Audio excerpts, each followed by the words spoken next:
What is up, everyone? This is Tom from probably my most spectacular vantage point ever captured on video. This is running 2, day 2.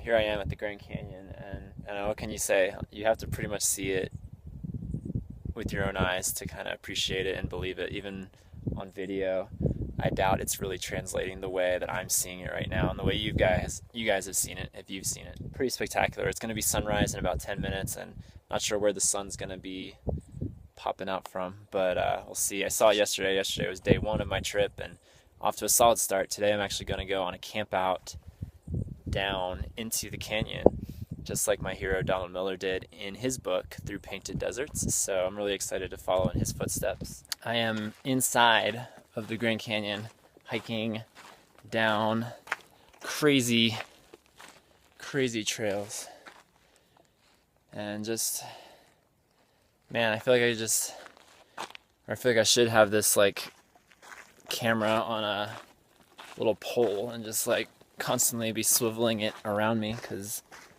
man, there's so much to see in every direction, including up.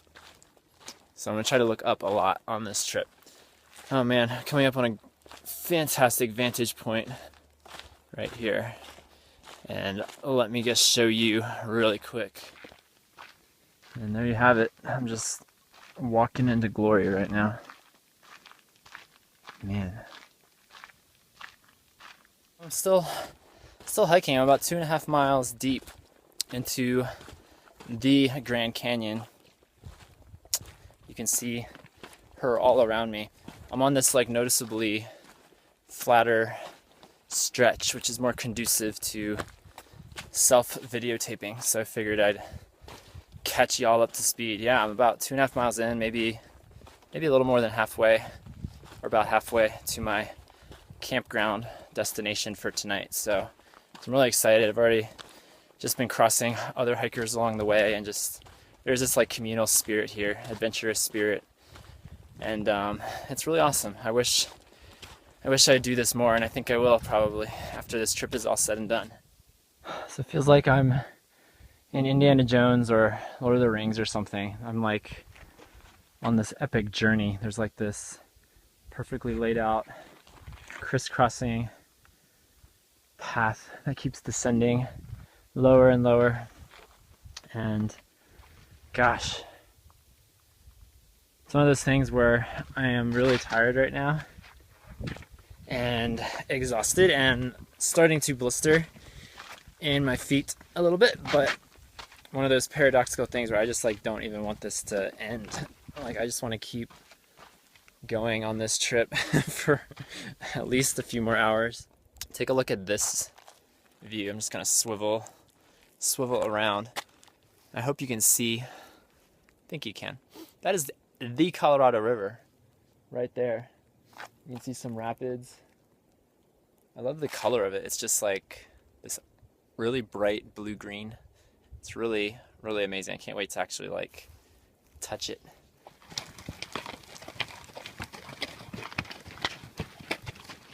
Finally, the mules.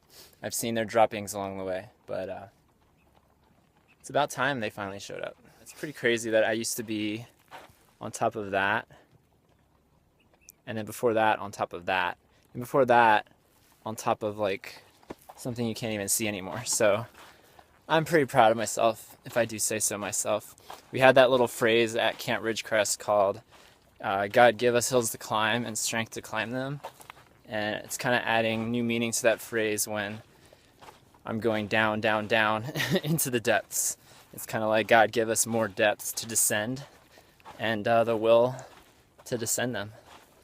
Because I got 2 miles to go, and I got the will. I got the willpower.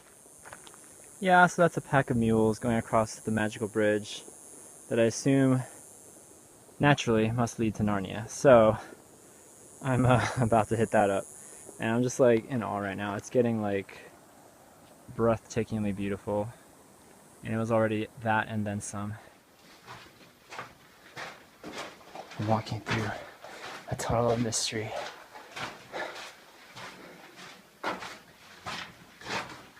To get to the bridge to Terabithia. Or Narnia. I would take Narnia. Oh my gosh.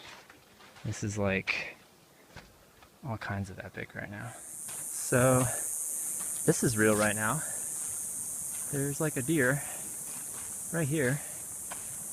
He's actually like 5 feet away from me, walking down the trail before I could get my camera out. And he just doesn't care. I could have a rifle in my hand and he just would not care. This is like amazing. The Grand Canyon is full of human wanderers and animal wanderers alike. Ain't that right, Bambi? Yeah. I just assembled my tent. This is now going to be my home for the next 20 hours, something like that, before I wake up at 4 a.m. and hike way back up there. But yeah, it's a pretty sweet getup. There's a little creek. And there's some deer, like 2 deer were right here just eating from these guys. It's pretty sweet. And then over here I've got my little ammo boxes with where I'm supposed to put my food so that squirrels and other creatures don't get to them. Except I feel, guys, can I be honest? I feel like if I was on a reality show, they would have been just playing the ditzy music just now, because as you can see, there's an ammo box and then I have like food inside.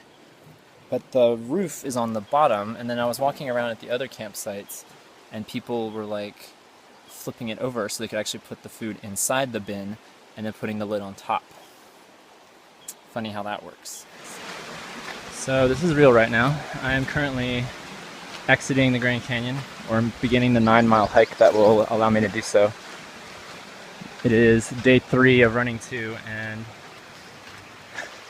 I am walking with a deer. Like, literally I could go out and pull its tail if I wanted to. He's that close. You want to wander with me, little guy? I could use a traveling companion. I'm gonna take that as a yes. Well, here we go, up the Grand Canyon.